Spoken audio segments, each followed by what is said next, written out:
So we're now delighted to welcome on the show one of the loosest men to have ever played a game of rugby, ex-Wales Lions, and without a doubt, the most famous golf buggy driver on earth, superstar Mr. Andy Powell.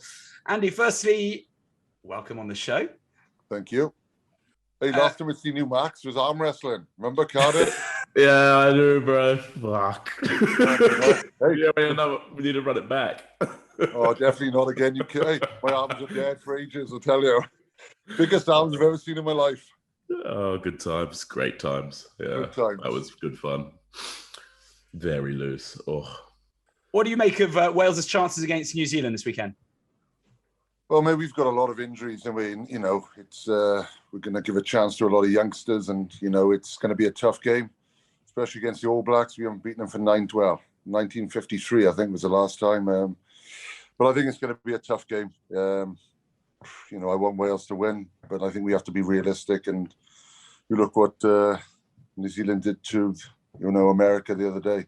I think they're going to put 40 points in us, maybe 50. And I know I hate to say that, but then what Wales can do. They can always make it a tough game for New Zealand, but I can't see that happening. They look bloody good at the moment, don't they? I'm telling you, watching that USA game, they're getting hammered. It's 59-0 at halftime. And hold on. And that poor USA bloke, when he scored that try, celebrating as if he had won the game. Oh my God. Yeah, I know. Stop, don't do it anymore. And then what is it, like 97-14 or something? And you're like, right, keep it under 100, boys. We'll be all right. Keep it under 100. And then 81st minute, they run the length and fucking knock it over 100 points. Like, oh, that's out of order. Sad from them. Very sad. That meme of the guy laughing though. Do you see that guy smiling at the hacker at the beginning, and then that minute just see the 100 score? You see that American geezer's like chipper as hell, just laughing at the hacker. Oh God, they're just ruthless, aren't they? They're ruthless, and they're the best team in the world. But I think Wales are in for a bit of a hard time, which is not good, really. On top of all of that, Andy, see Wales, couple of injury problems. You've got the likes of Rhys Sammet, Dan Biggar, unavailable with the out-of-window test. Where do you stand on that rule, not being able to play for your country with clubs taking priority? Mate, I don't really get too involved in it. It's politics, and I'm not really good at politics. I never have been. I'm just a straight-talking person, honest, and, it's gutting for Wales, but then it gives chances for other people to go and put their two hands up and take that shirt. And it's nice to see Priestland back. I think that guy's been shat on a bit in the past, and it's great to have him back. And I just hope he gets a nod. Your old club, Leicester, have been doing incredibly well. You rate Borthwick very highly. A little birdie also told us you have a theory Eddie Jones got rid of him because he was worried that Steve would take his job. Can you explain to us why you think that?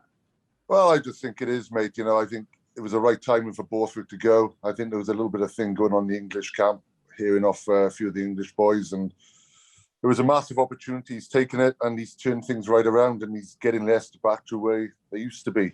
Tough, explosive, get feared of playing at Welford Road, and yeah, they deserve to be where they're at. Hard work pays off. Delving into your back row fountain of knowledge, the England team, from your perspective, sad to say, arguably has one of the best back row options in world rugby to choose from right now. Who would be your starters for them? Honestly, I'd go for Dombrant, Simmons and Curry. Yeah. You don't like Underhill? Oh, mate, I love Underhill. I love him. I think he's great, and he could be in there, and he'd probably give the same job as everybody else. But that's who I fancy. Underhill could go in. It wouldn't bother me if Underhill went in there. He's a great player, and it's great to have strength and depth, isn't it? Yeah, lovely. He's a machine, isn't he? Yeah, he's tasty, pal. You'd enjoy him in the weight room, big fella. Very good form. Very strong.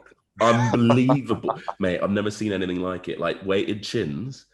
Mate, he's strapping like 90 kilos onto his waist, and he's just pulling himself up over the bar. It's nutty, man. Like heinous strength. He's a powerful man. Yeah, he is Azog the Defiler. The white orc, when he shaves his head, he looks exactly like that orc from The Hobbit. The white one with the shaved head. He's like, man flesh, mate, straight up. Oh, mate, we're in for it, me and you, Mark. These boys are just going to talk weights all the time. I tell you. No. Have you noticed that Powell didn't even flinch when he looked in your background and saw a squat rack with the full setup? He's like, standard. yeah, that's normal.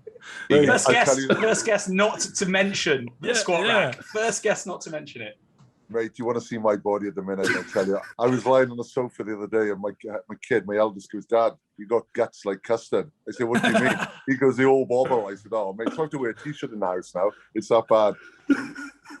Well, I started back in the gym now for the last 3 weeks, so I'm sort of getting back into shape. Another 8 weeks, I'll be all right. Yeah, you're in better nick than me, I bet, mate. You're looking a lot better than me, trust me, pal. And a legend on and off the field, like your rugby, you've been training on the social side for years as well. Did you and your father not have quite a good pub routine where you used to help to bring him back every night? Yeah, we used to. There was a little pub down the road called the Old Ford, about 1.5 miles away, and he'd drive down on the Toyota Hilux, and he'd probably have 7 or 8 pints of beer. And I was probably from the age of between 11 and 13, and driving back up then. And I do that most nights. That was a norm back then. You're jumping in the truck driving 11-year-old. It was great. It's something I always remember. That's why I'm such a good driver. Would you roll him in the back of the Hilux though? I bet he wasn't in the cab. The old man's a good swigger, trust me. He's a good 20-pint man. Well, whilst you mentioned your incredible driving skills, a story which has obviously become legendary in all circles of the rugby world, yet to be fully fleshed out, the incredible events behind Golf Buggy Gate. Could you clear up once and for all the story from that fateful night? So we were playing Scotland 2010 in the Millennium Stadium. Scotland were giving us a bit of a dicking at the time, 26-13, with 2 minutes to go, and we hadn't played well all game. And probably the second best person in Wales, Shane Williams, after Alan Wynne-Jones scored that incredible try. And the whole town just went loose. We went loose, and we went back to the Hilton Hotel where we all celebrate with all the players. And you can imagine all the Scottish players were in drinking. So me and Mike Phillips got on the table, said, come on, lads, cheer up. Let's get the white wine done. Us doing the drinking games, buzz, multiples of 3, everything like that. So we got them steaming, which is great. So we went into Cardiff to about 3 o'clock in the morning. And then it was time to go back to the hotel where Gatlin was still in the hotel bar with all the management. So we decided to carry on drinking with them. So I went for a fag, realised I'd run out of fags. And my mate goes, oh, we'll take the car down. I said, there's no way we're taking the car. We'll end up getting done. So I said, let's take the golf car. So couldn't get the keys to start it. So I'd gone back to the room. And the night before, I was sharing a room with James Hook. And the light bulb went in the hotel room. So I remember I left a flathead screwdriver in the room. So I got the flathead screwdriver, took it back, started the golf cart with the screwdriver, and off we went, 45 minutes on our little journey. But as we got onto the M4, all the lights were off. So we got our iPhones out and we put them in front of us, drinking a bottle of red wine at the same time, going down the M4. So we come to junction 32 and it started to splutter. So I'm thinking, we've run out of fuel now. And I'm thinking, oh my God, how are we going to get back? So we managed to get outside the petrol pump. My mate's gone in for the fags, and I've decided to lift the seat up, seen this yellow nozzle, undone it, started filling it with fuel. I'm starting to sober up at this point, thinking, what the fuck am I doing? Then I realized, seen on top of this nozzle, it said this vehicle is battery propelled. So I must have been putting fuel into a battery golf cart, which wasn't good.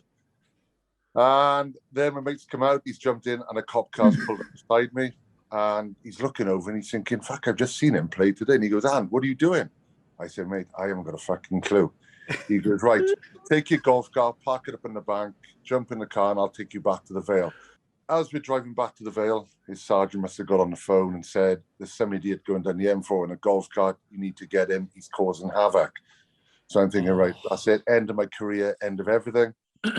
But he was a sound copper. So as we're going back to the station, I said, there's one thing I want to do. Any chance you can take us for a McDonald's drive-through? So this copper now has taken me for this drive-through. I think I had a Big Mac, 9 chicken nuggets. My mate in the back has had the same. And I think the driver had a portion of chicken nuggets. And I put the sauce between my leg. And he was putting his chicken nugget and dipping it between my leg with his chicken nugget. So we've eventually gone back to the station, and he said, Andy, it's that time of night where I'm going to have to put you in the cell. So put me in the cell, and yeah, that was it until the next day where I had to go back to the Vale, and there was a wedding on, and the groom and bride were having pictures on the front lawn, and the bride left the groom and just come over and had a picture with me, and that, you can imagine it, the next day was a front picture on the Monday, and then Gatlin rings me, which didn't go down the best. He said, you need a bit of a breakaway, a holiday. Your head must be in a real bad place. He said, have you any ideas where you're going to go? And I said, mate, I booked up Amsterdam already. And I'd probably come back from there more sketchy than I went over there.